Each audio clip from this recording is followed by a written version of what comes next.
तो प्यारे बच्चों, एक बार फिर से आप सभी का आपके अपने संजय पांडे क्लासेस में स्वागत है। तो my name is Shailendra Dwivedi, I teach physics. तो आज इलेक्ट्रिक पोटेंशियल एंड कैपेसिटेंस का लेक्चर नंबर 10 स्टार्ट होगा, 10वां लेक्चर। और इस लेक्चर में हम लोग आज सीखेंगे एनर्जी स्टोर्ड इन कैपेसिटर क्या है, कितना एनर्जी स्टोर करेगा और इसका फार्मूला क्या होगा, कैसे ये डिराइव होगा फार्मूला, ये सीखेंगे। और साथ ही साथ सीखेंगे एनर्जी का रीडिस्ट्रीब्यूशन और loss of energy.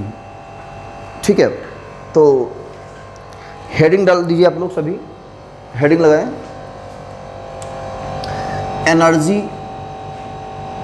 Energy stored in a capacitor. Energy stored in a capacitor. एक कैपेसिटर में एनर्जी कितना स्टोर्ड हो रहा है, ये सब बातें हम सीखेंगे। क्लियर है बच्चों?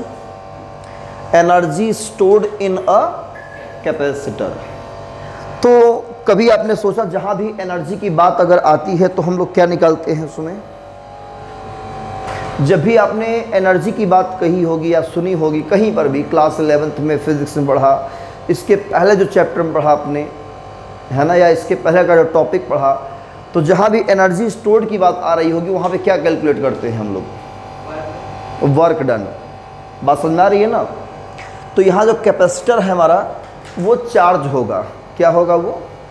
चार्ज अपने आप तो होगा नहीं, कोई ना कोई सोर्स उसे चार्ज करेगा, like DC source, like battery या सेल। यही क्या करते हैं, हमारे इस कैपेसिटर को क्या करते हैं? चार्ज करते हैं। तो कैपेसिटर को चार्ज करने में जो वर्क डन होगा, क्या होगा? Work done. वही वर्क डन ही क्या होगी? उस कैपेसिटर में एनर्जी के फॉर्म में स्टोर हो जाएगी, और वो एनर्जी पोटेंशियल एनर्जी होगी। कौन सी एनर्जी होगी? Potential energy. तो इसमें डेफिनेशन इसका नोट कर लीजिए पहले। The work done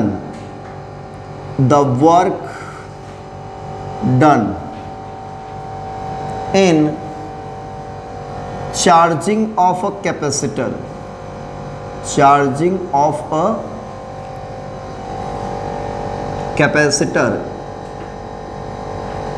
is stored in the form of potential energy। Clear है? यही है एनर्जी स्टोर्ड, और कुछ नहीं है।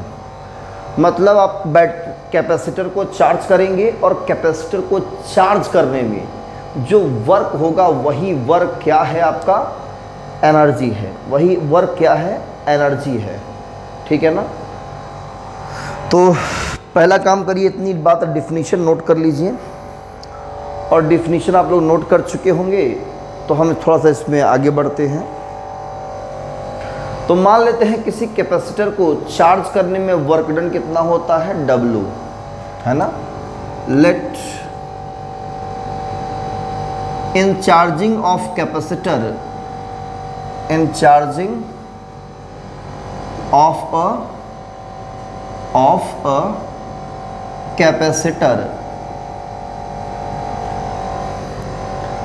Work done is W। Work done is W। Clear? तो हम कह सकते हैं क्या? U is equal to W।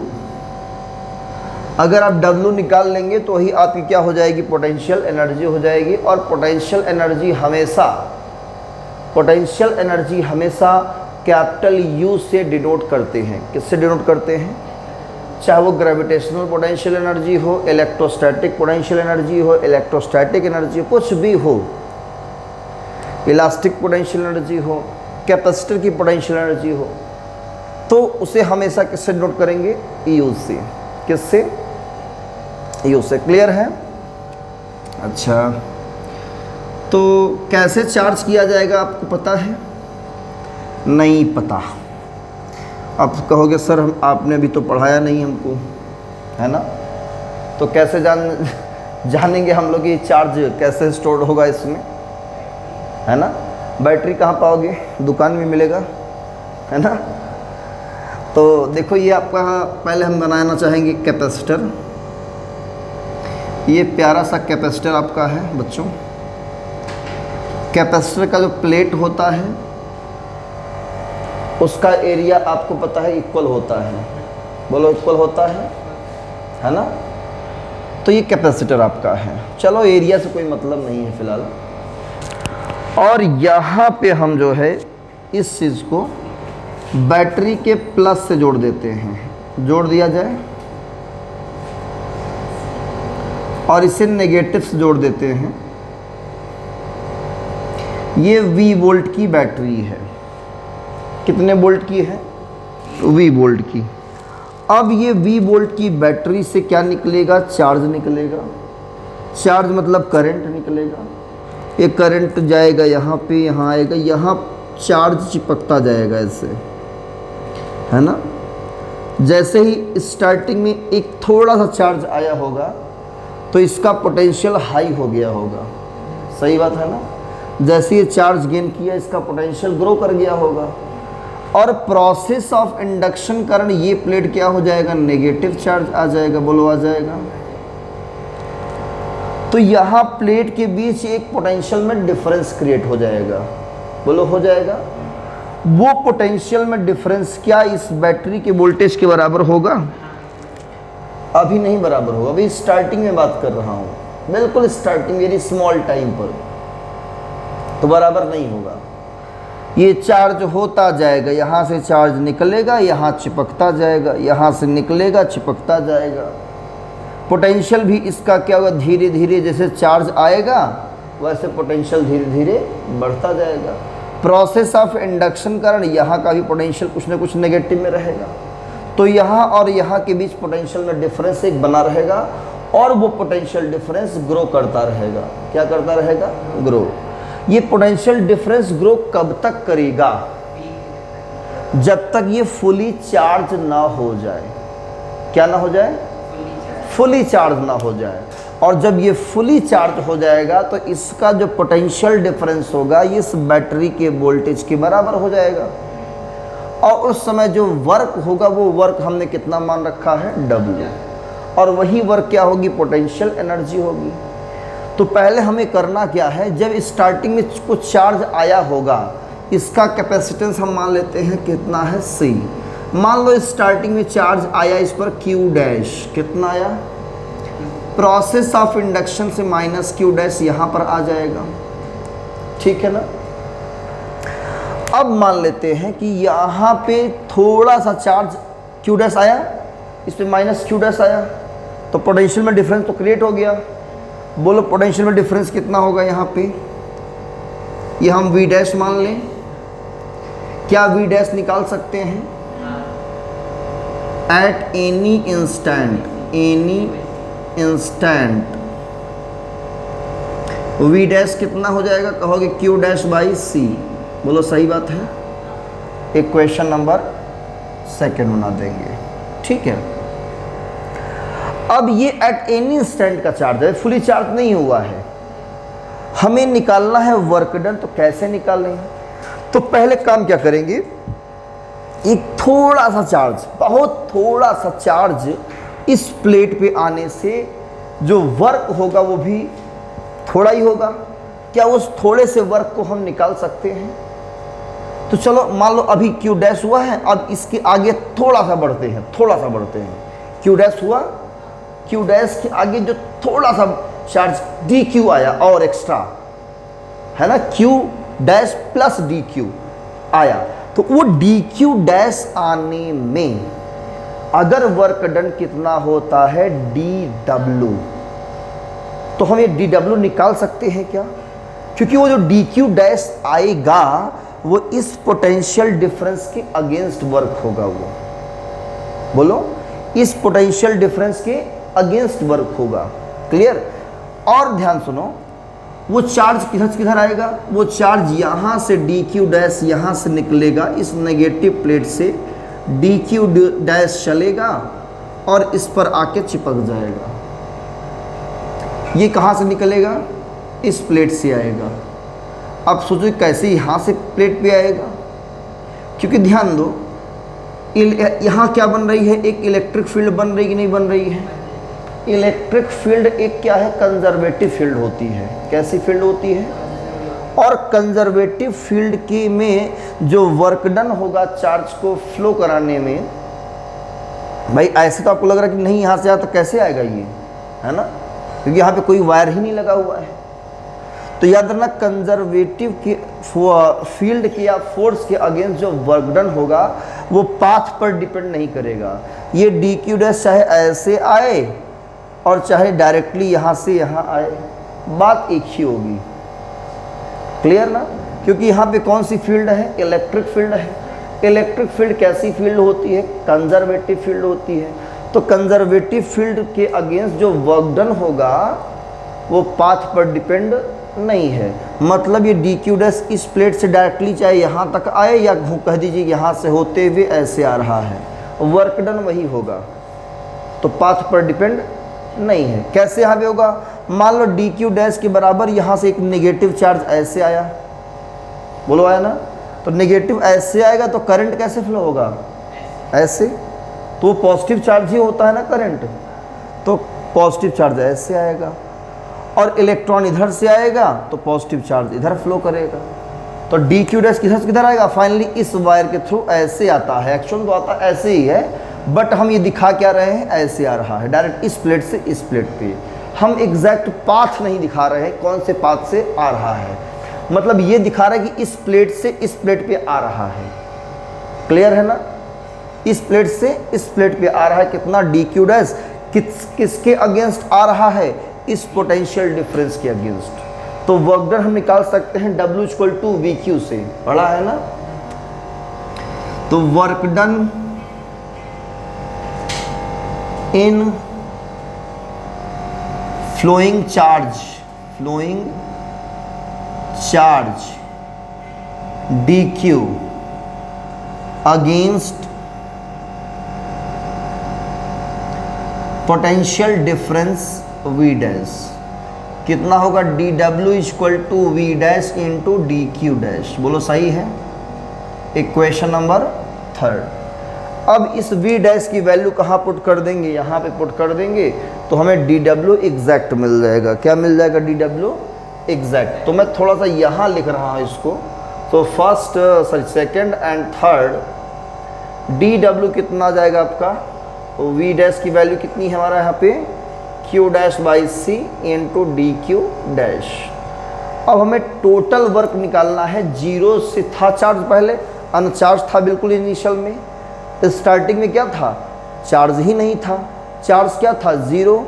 Zero से क्यू डैश हुआ, क्यू डैश से थोड़ा सा आगे बढ़े, है ना, तो फाइनली चार्ज कहाँ तक होगा? क्यू तक होगा। कहाँ तक होगा? क्यू तक। तो इसका अगर वर्क डन निकालना है तो कहाँ से कहाँ तक हम लेना पड़ेगा लिमिट? जीरो से क्यू तक। तो total work done in charging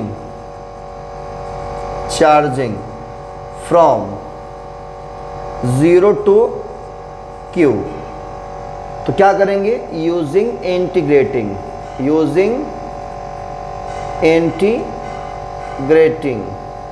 under limit में रह क्या करेंगे? हम इंटीग्रेट कर देंगे इसी का, तो हमें क्या मिल जाएगा? टोटल वर्क डन मिल जाएगा। और वही वर्क डन क्या हो जाएगी? पोटेंशियल एनर्जी हो जाएगी। क्लियर है ना? तो पहला काम करिए, वीडियो स्टॉप करके फिगर ड्रॉ करिए, यहां तक नोट करिए।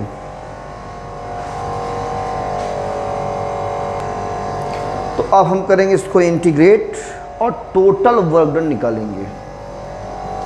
तो इरेज करते हैं इस साइड, तो इंटीग्रेट करेंगे ना, चलो इंटीग्रेट कर देते हैं। तो W is equal to integration d W, और डी डब्ल्यू की वैल्यू कितना है आपका? Q dash by C d q dash, limit zero से क्यू। 1/c कांस्टेंट है, तो इंटीग्रेशन क्यू डैश बचेगा d q dash zero to q. आप इसे x समझ सकते हो, x की पावर 1 n dx, तो x की power n plus 1 by n plus 1 हो जाएगा ना, यानी 1 बाई सी क्यू डैश की पावर क्या हो जाएगा 1 प्लस 1 अपॉन 1 प्लस 1, लिमिट लगा देंगे कहाँ वेरिएबल पे 0 से q, 1 बाई 2c हो जाएगा, ये 2c इधर कर लेंगे, ये q डैश का square 0 to q, upper limit minus lower limit करके रखेंगे, यहाँ पे लिमिट सॉल्व करेंगे तो q स्क्वायर माइनस 0 स्क्वायर, तो क्या आ जाएगा q स्क्वायर बाई 2c, यही आएगा वर्क डन। इक्वेशन नंबर क्या बनाएंगे इसको 4th, नोट करिए 4 तक।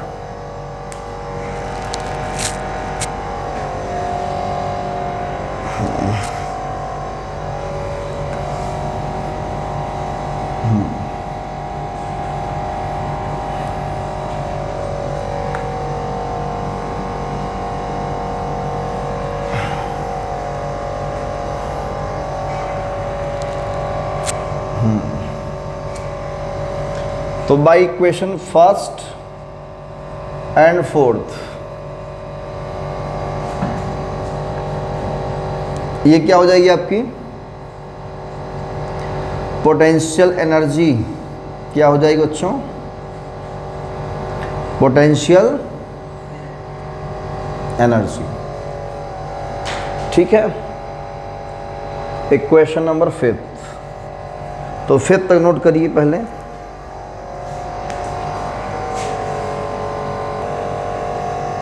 तो चलिए, तो जब फुली चार्ज हो जाता है तो बैटरी का वोल्टेज और कैपेसिटर का जो पोटेंशियल डिफरेंस है वो क्या होगा बराबर हो जाएगा, है ना। उस कंडीशन में ये फुल चार्ज है Q, ये charge Q is equal to हो जाएगा CV, ये Q कितना हो जाएगा आपका CV, तो यहाँ पे रखेंगे CV, तो बाई इक्वेशन 5th U कितना आ जाएगा C square V square by 2C, C से एक C मर गया, आएगा हाफ CV स्क्वायर। और ये फार्मूला बच्चों बहुत ज़्यादा यूज होता है। Equation number 6 half CV square ये ज़्यादा यूज होता है, क्यों? क्योंकि आपको कैपेसिटर का कैपेसिटेंस मालूम रहेगा और जिस बैटरी से जोड़ा गया है उसका वोल्टेज दिया रहेगा, इसलिए हाफ CV स्क्वायर का यूज़ होने का चांस ज़्यादा रहता है। और क्वेश्चन में चार्ज का अमाउंट बहुत कम देता है, किसी भी कैपेसिटर में कितना चार्ज स्टोर्ड कर रहा है वो बहुत कम देता है। तो Q स्क्वायर बाई 2C का ये जो फार्मूला है तो एनर्जी का ही, बट ये फार्मूला न्यूमेरिकली बहुत कम यूज़ होता है, ज़्यादातर यूज़ किसका होता है CV स्क्वायर का, हाफ CV स्क्वायर। अच्छा, यहाँ हम Q की जगह पे CV तो रखे ही हैं, इस C की जगह Q बाई V रख दें, क्या रख दें या यहाँ रख देते हैं, बिकॉज C इसी से निकाल देते हैं, C equal to Q by V, तो अगर यहाँ रखें तो बाई इक्वेशन 6 तो क्या आएगा U equal to half Q by V into V square, V से cancel, U equal to half QV आ जाएगा, क्या आएगा हाफ QV। तो ये भी अपने आप में क्या है पोटेंशियल एनर्जी का फार्मूला है, यहाँ तक कोई कंफ्यूजन नहीं। तो फार्मूला डिराइव कर लेंगे आप लोग।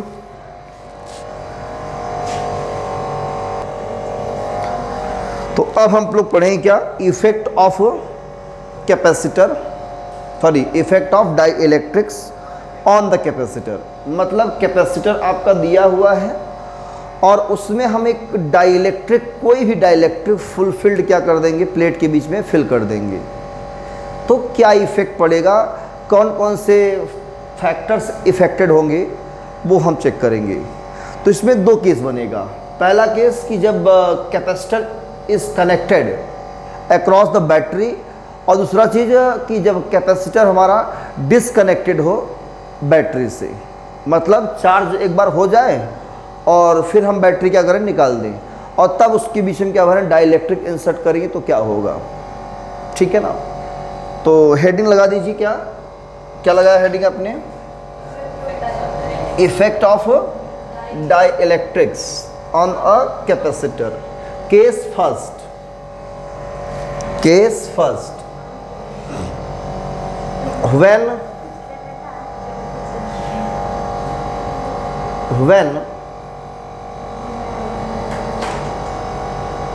when capacitor is connected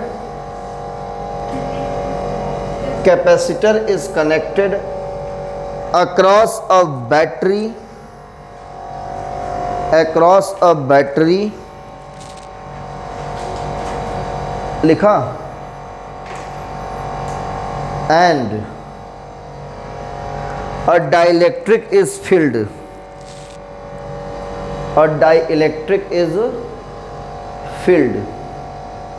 मतलब भरा जाता है बिटवीन द प्लेट्स। जैसे कि ये आपका कैपेसिटर है बच्चों, ये क्या है बच्चों? कैपेसिटर। आप इसे बैटरी के पॉजिटिव नेगेटिव से क्या किया आपने?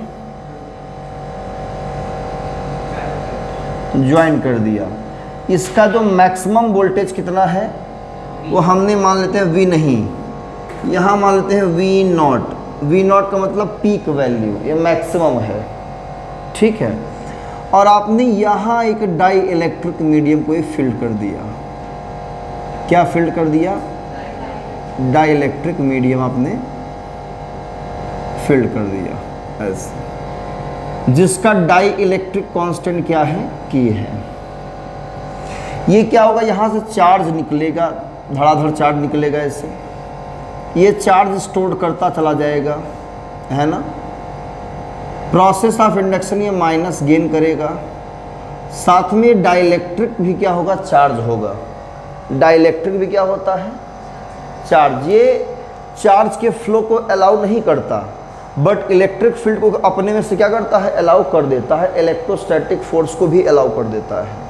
इससे होगा क्या? इस डाइलेक्ट्रिक में कि मॉलिक्यूल्स के बीच स्ट्रेच आएगा, स्ट्रेचपन आएगा, तनाव आएगा, खिंचाव आएगा, जिससे डाइलेक्ट्रिक का ईच मॉलिक्यूल्स क्या होता है? चार्ज गेन कर लेता है।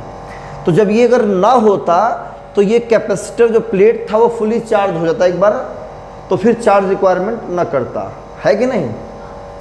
लेकिन जैसे ही अगर हम मान लेते हैं कि फ्री स्पेस में, अगर मैं मान लेता हूँ कि किस में? फ्री स्पेस में, इसका जो चार्ज है वो क्या है? चार्ज। वो चार्ज है फ्री स्पेस में Q0। कितना है? Q0। तो यहाँ कितना होगा?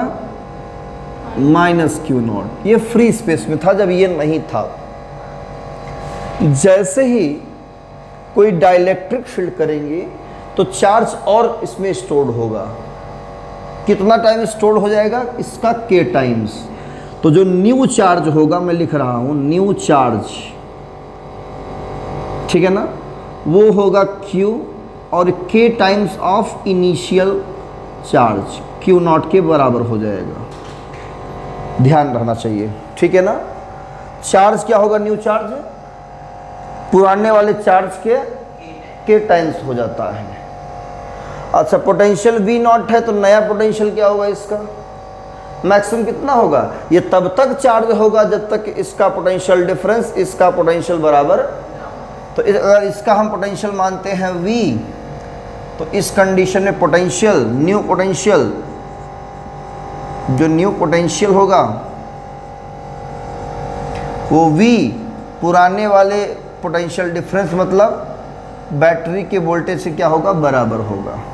इसमें कोई डिफरेंस नहीं आएगा। बोलो, समझ में आ रहा है? इसमें कोई डिफरेंस नहीं आएगा, ठीक है। अच्छा, कैपेसिटेंस पे क्या इफेक्ट पड़ेगा? कैपेसिटेंस जो होगा इनिशियल का K टाइम्स बढ़ जाएगा। इनिशियल C0 मान लीजिए, जब फ्री स्पेस था तो मीडियम लगाने पे क्या हो जाएगा? K टाइम्स बढ़ जाता है। तो न्यू कैपेसिटेंस ये हो जाएगा।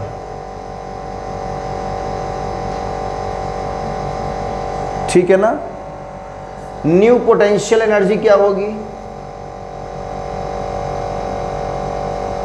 न्यू पोटेंशियल एनर्जी, ये U हो जाएगा K टाइम्स ऑफ U0 हो जाएगा, ग्रो कर जाएगा। कैसे आएगा ये आप निकाल सकते हो इस चीज़ को, किससे, हाफ सी वी स्क्वायर से, हाफ सी वी स्क्वायर से, ठीक है ना। तो यहाँ जो V है V0 के बराबर हो जाएगा और C K times of C0 हो जाएगा, ठीक है। यहाँ V0 स्क्वायर, और आपको पता है इनिशियल जो होगा U0 वो हाफ C0 V0 स्क्वायर के बराबर होगा, तो इसलिए आपका क्या होगा, जो न्यू पोटेंशियल एनर्जी होगी K टाइम्स ग्रो कर जाएगा, ठीक है। ये बात समझ में आ रही कि नहीं आ रही है। डाइलेक्ट्रिक रख देने से अगर कैपेसिटर बैटरी से कनेक्ट है तो ये सारी बातें होगी, कंक्लूजन है। नया चार्ज K टाइम्स ग्रो कर जाएगा जो होगा लगाने से इसको डाइलेक्ट्रिक। पोटेंशियल डिफरेंस में कोई फ़र्क नहीं पड़ेगा, वही रहेगा, जितना इसका है उतना इसका भी रहेगा।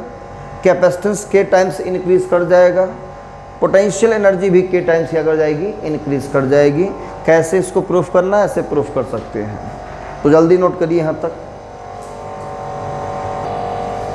तो केस सेकेंड में क्या रहेगा, तो केस सेकेंड लगाएंगे हम लोग। अब जब हम ये जो चार्ज हमारा है, पहले इनिशियल चार्ज कितना था, Q0 है ना, जब क्या था हमारा, जब डाइलेक्ट्रिक नहीं था, है ना, तो बैटरी से क्या करते हैं हम इसको डिस्कनेक्ट कर देते। देखो यहाँ से डिस्कनेक्ट कर दिए, ऐसे बैटरी को छटका दिए है ना, यहाँ से निकाल दिए, इससे हटा दिए बैटरी को, है ना। तो इस कंडीशन में क्या होगा बच्चों, आप कहोगे इस कंडीशन में जो फाइनल चार्ज होगा, फाइनल चार्ज वो इनिशियल चार्ज क्या होगा, बराबर होगा। फाइनल पोटेंशियल क्या होगा, ये हो जाएगा V equal to 1/K times of initial यानी V0, ठीक है। कैपेसिटेंस कितना होगा, K times, capacitance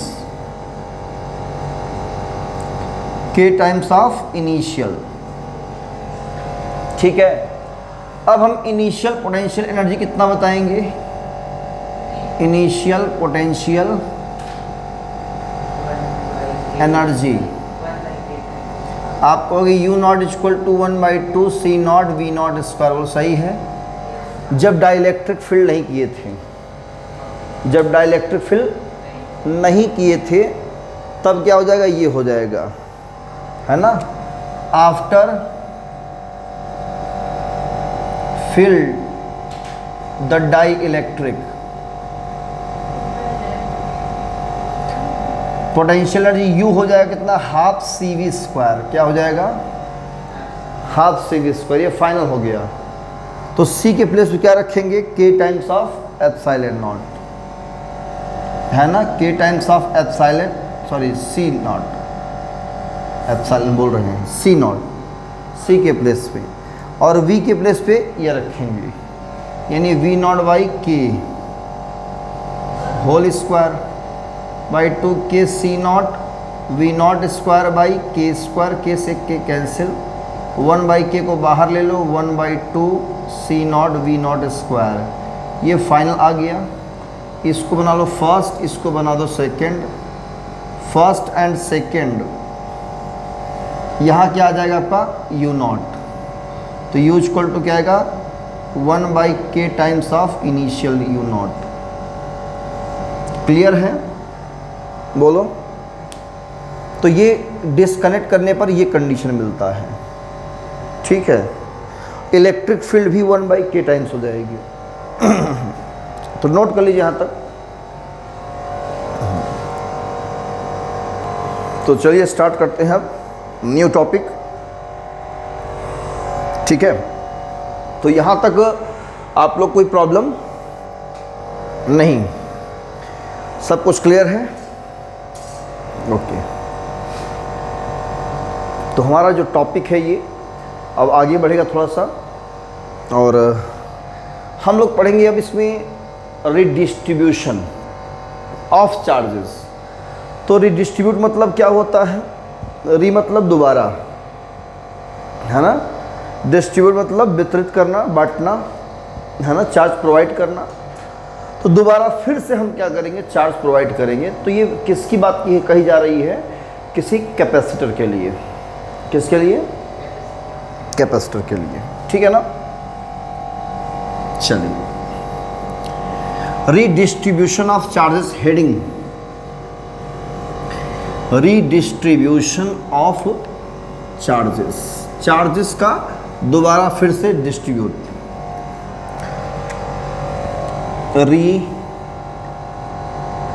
redistribution, D I होता है, डी ई होता है? डी आई होता है। गलत बोल रहा है क्या यार? हमें डी ई याद आ रहा है। D I, distribution, redistribution of charges, ठीक है।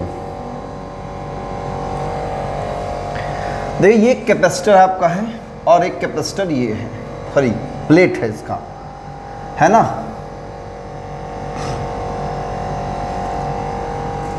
ये प्लस Q1 चार्ज रखा है इस प्लेट पे, कितना? और प्रोसेस ऑफ इंडक्शन से यहाँ पे कितना होगा? Minus Q1। इसका कैपेसिटेंस C1 है। क्या कभी ये बदलेगा? नहीं बदलेगा, क्योंकि प्लेट के बीच में जब तक फ्री स्पेस रहेगा C कभी बदलेगा नहीं। अच्छा, इसके प्लेट और इस प्लेट के बीच पोटेंशियल में डिफरेंस कितना है? V1। ये V1 कैसे आया? क्योंकि चार्जेस हैं इस पे, इसलिए, है ना। और वही कैपेसिटर एक ठो और हमारे पास है इसी टाइप का, लेकिन उसका कैपेसिटेंस थोड़ा कुछ डिफरेंट है। वो C2 वो कैपेसिटेंस वाला है और इस पर चार्ज है plus Q2, process of induction minus Q2, और इसके अक्रॉस पोटेंशियल डिफरेंस कितना है? V2। ये मेरे पास दो कैपेसिटर पहले से ही चार्ज किए गए रखे हैं, ठीक है ना। एक कैपेसिटर इस हाथ में है, एक कैपेसिटर इस हाथ में है।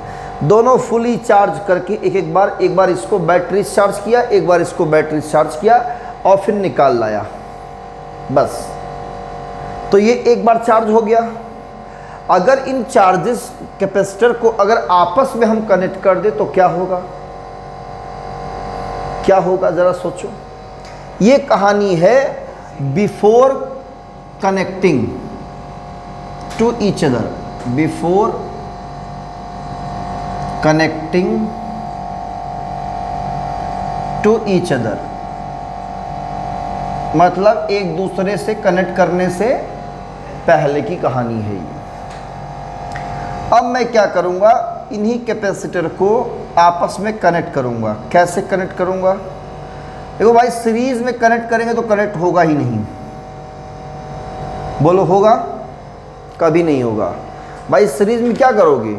इसको यहां से जोड़ दो, लेकिन ये वाला टर्मिनल और ये वाला टर्मिनल क्या करोगे? ये कैसे जोड़ोगे? ये कहां से जोड़ोगे? इसको भी वायर्स लगाओगे? नहीं बन पाएगा, शॉर्ट कर जाएगा। और ये माइनस है, ये प्लस है, कुछ चार्ज यहां से खींच लेगा, बराबर न्यूट्रल कर देगा, ये न्यूट्रल कर देगा, खत्म हो जाएगा। है कि नहीं? जरा सोचो, अगर इसको हम यहां से जोड़ देते हैं या इसको यहां से लगा देते हैं तो क्या सीरीज में होगा? सीरीज में बन ही नहीं पाएगा, शॉर्ट कर जाएगा ये, ठीक है ना। पैरेलल में क्या जोड़ेंगे? प्लस प्लस वाले को एक तरफ रखेंगे, माइनस माइनस को एक तरफ। तो ये दूसरा कैपेसिटर आपका है। ये वही कैपेसिटर है Q1 वाला, कैपेसिटेंस C1 है और पोटेंशियल डिफरेंस कितना था? V1। ये प्लस वाला है ना।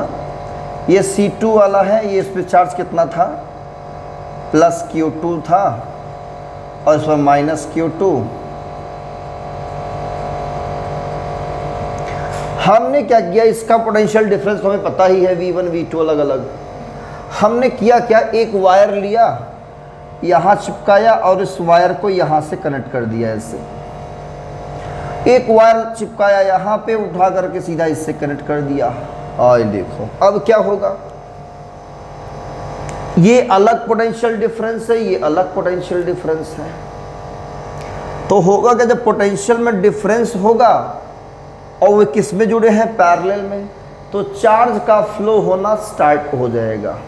भाई C1 C2 क्या है, अलग अलग कैपेसिटी दी है ना, मतलब एक के पास चार्ज स्टोर करने की क्षमता ज़्यादा है तो हो सकता है एक के पास कम हो, इसलिए तो अलग अलग है ना। तो जिसके पास चार्ज स्टोर करने की क्षमता कैपेसिटी जितना ज़्यादा होगा, वो अपने जो पड़ोसी वाला कैपेसिटर जिससे जुड़ा है, दोस्ती हुई है, उससे कुछ चार्ज खींच लेगा, यही होगा ना।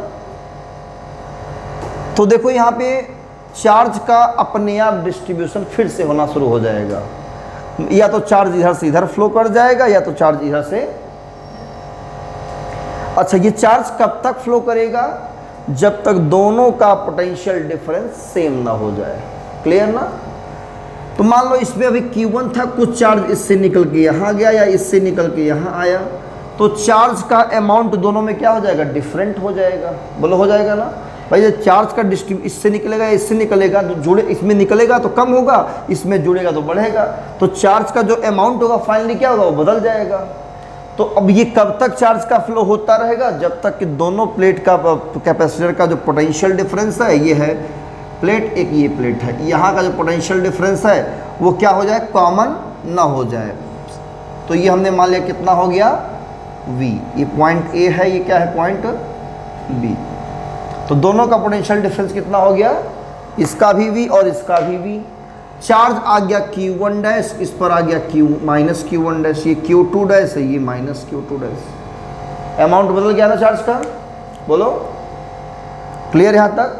ये चार्ज का फ्लो तब तक होगा जब तक कि दोनों का पोटेंशियल सेम ना हो जाए। तो फिगर बनाइए पहले।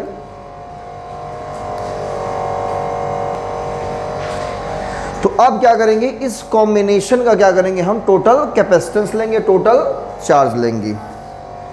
तो टोटल कैपेसिटेंस का मतलब होता है इक्विवेलेंट। तो टोटल कैपेसिटेंस C इक्विवेलेंट कितना होगा, कहोगे C1 प्लस C2, पैरेलल में जुड़ा है ना, और चार्ज हमेशा क्या होगा, ऐड होगा। तो इस पर Q1 डैश, इस पर Q2 डैश, तो टोटल चार्ज Q नेट कितना है, Q1 dash plus Q2 dash. तो क्या हम कॉमन पोटेंशियल निकाल सकते हैं। अब इसकी प्लेस पे जरा एक कैपेसिटर सोचो अकेला, इन दोनों के प्लेस पे एक कैपेसिटर सोचो, जिसका टोटल चार्ज कितना होगा, ये होगा, और कैपेसिटेंस कितना होगा, ये होगा। तो उसका पोटेंशियल डिफरेंस यही रहेगा। तो पोटेंशियल कैसे निकालेंगे, V equal to Q by C से, है ना, using V equal to Q by C, common potential, common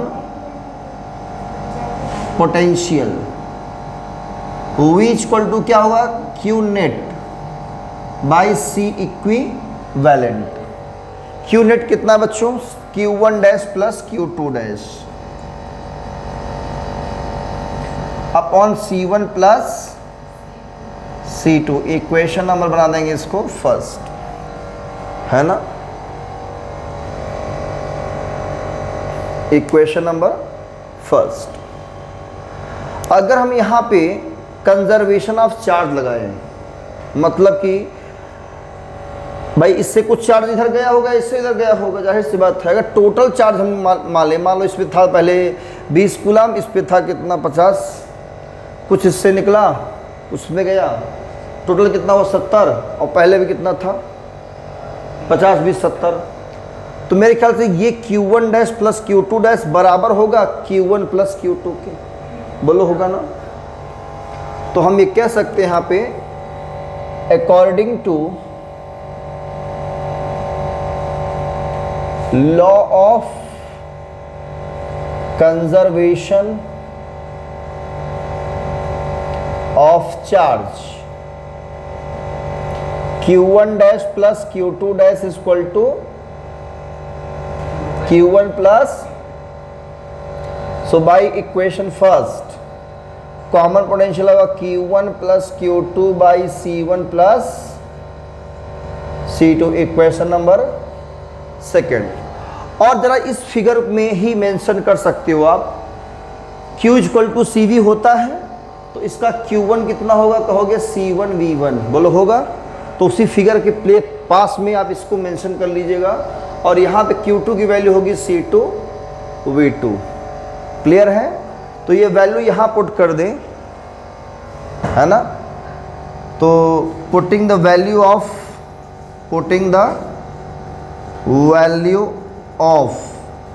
Q1 and Q2 in equation second, तो कॉमन पोटेंशियल फार्मूला मिलेगा C1 V1 plus C2 V2 by C1 plus C2, ये formula आएगा equation number third. तो यहाँ तक note कर लीजिए आप लोग पहले कॉमन पोटेंशियल।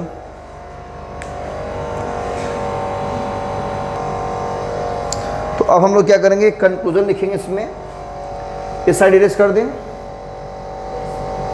ओके। तो पैराग्राफ चेंज कर लिखना, after redistribution the charges, after redistribution the charges Q1 dash is equal to C1V and Q2 dash is equal to C2V. It implies that Q1 dash upon Q2 dash is equal to C1 by C2। मतलब distributed charges का जो ratio होगा वो उनके capacitance के ratio के बराबर होगा, ठीक है ना।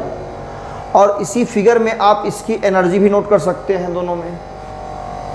इसकी एनर्जी U1 कितना होगा, हाफ C1 V1 स्क्वायर, बोलो होगा। इसकी U2 कितना होगा, हाफ C2 V2 स्क्वायर। और आफ्टर डिस्ट्रीब्यूशन द एनर्जी कितनी होगी, आफ्टर रीडिस्ट्रीब्यूशन एनर्जी स्टोर्ड कितना होगा, energy stored U equal to, ये फाइनल एनर्जी होगी ना, बोलो क्या होगी ये फाइनल, तो half C equivalent into common potential square, ठीक है। यानी क्या होगा, UF कितना हो जाएगा आपका, हाफ C1 प्लस C2, और ये क्या हो जाएगा C1 V1 plus C2 V2 upon C1 plus C2 का होल स्क्वायर, ये आ जाएगा आपका। और इसी में फिगर में ऊपर कहीं मेंशन कर लीजिएगा साइड में, इसी में इनिशियल एनर्जी UI कितना होगा, U1 plus U2।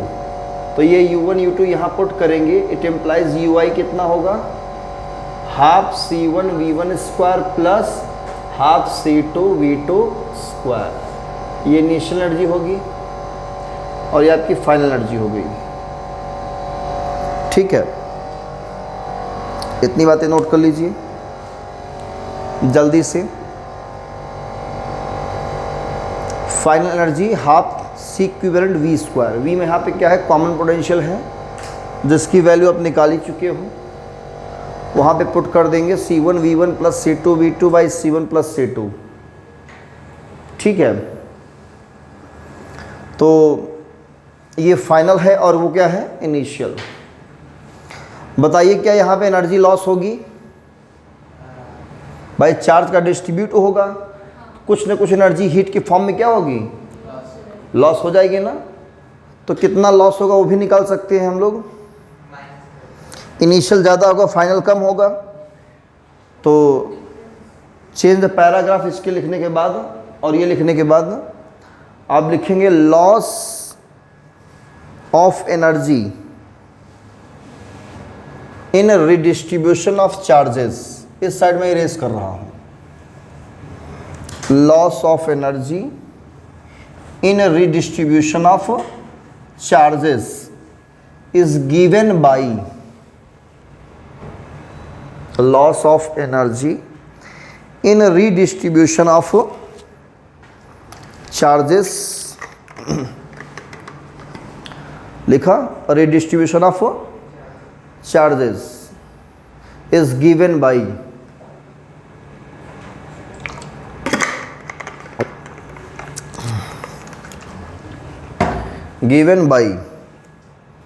Delta U is equal to initial minus final energy कर देंगे।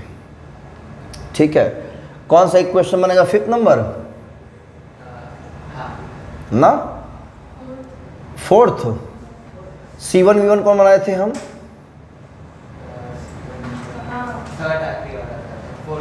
हाँ, तो 4th बना दीजिए। इसे क्या करेंगे? Putting the value of UI and UF, value of UI and UF in equation 4th। तो loss of energy delta U कितना आएगा?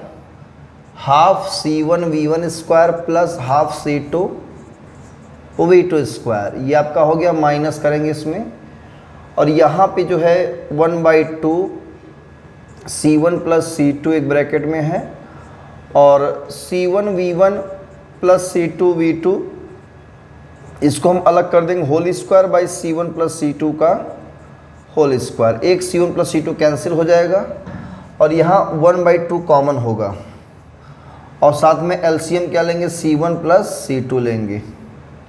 ठीक है, तो C1 प्लस C2 यहाँ बचा है, एलसीएम भी ले लेंगे, है ना, और इसका मल्टीप्लाई इसमें और इसमें हो जाएगा। जब इसका मल्टीप्लाई यहाँ करेंगे तो C1 स्क्वायर V1 स्क्वायर, इसका इसमें करेंगे। ठीक है, C1 का इसमें करेंगे, फिर C1 का इसमें भी करेंगे, plus C1 C2 V2 square, फिर C2 का इसमें करेंगे, C1 C2 V1 स्क्वायर, फिर C2 का भी इसमें करेंगे, C2 square V2 square. Clear? और माइनस भी ये बचेगा, माइनस तो क्या रहेगा? ये C1 V1 plus C2 V2 इसका होल स्क्वायर हो जाएगा, बड़ा ब्रैकेट बंद। कुछ ऐसा आएगा। तो पहला काम करिए, यहाँ तक नोट करिए और इसको कैलकुलेट करिए आप लोग, वीडियो स्टॉप करके।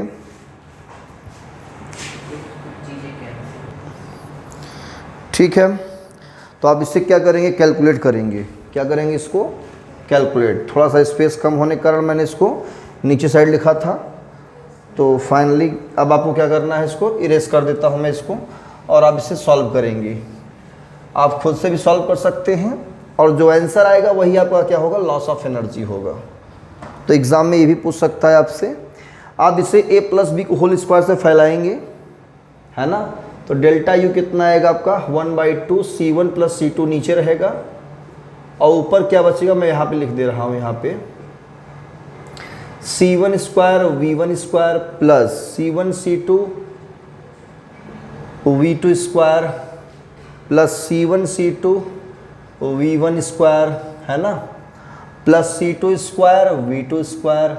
आगे देखिए स्विच कम पड़ रहा अभी, और ये माइनस लगेगा वहाँ a square plus b, a plus b whole square फैलाएंगे तो a square plus b square plus 2ab होगा, और माइनस होने से क्या होगा? सब माइनस हो जाएगा। इसका मतलब ये बचेगा C1 square V1 square minus C2 square V2 square minus 2 C1 C2 V1 V2, ये बचेगा फाइनली। ये C1 V1 स्क्वायर कैंसिल, इससे ये कैंसिल, ये नहीं कटेगा बेटा, ये इससे कैंसिल, और इन सब में इसमें और इसमें C1 C2 कॉमन रहेगा। तो C1 C2 कॉमन लेंगे तो 2C1 प्लस C2 नीचे रहेगा आपका, और ब्रैकेट में यहाँ बचेगा V1 square plus V2 square minus 2V1 V2।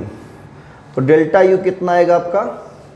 C1 C2 by 2 C1 plus C2 into V1 minus V2 का होल स्क्वायर। यही लॉस ऑफ एनर्जी है बच्चों, ठीक है ना। तो ये है रीडिस्ट्रीब्यूशन ऑफ चार्जेस में लॉस ऑफ एनर्जी। कैलकुलेशन करेंगे, यही आपका आंसर होगा। और ये आपके एग्ज़ाम में अक्सर पूछता रहता है, तो आप लोग क्या करेंगे, इसे प्रूफ करना सीखिए सिस्टमेटिक तरीके से।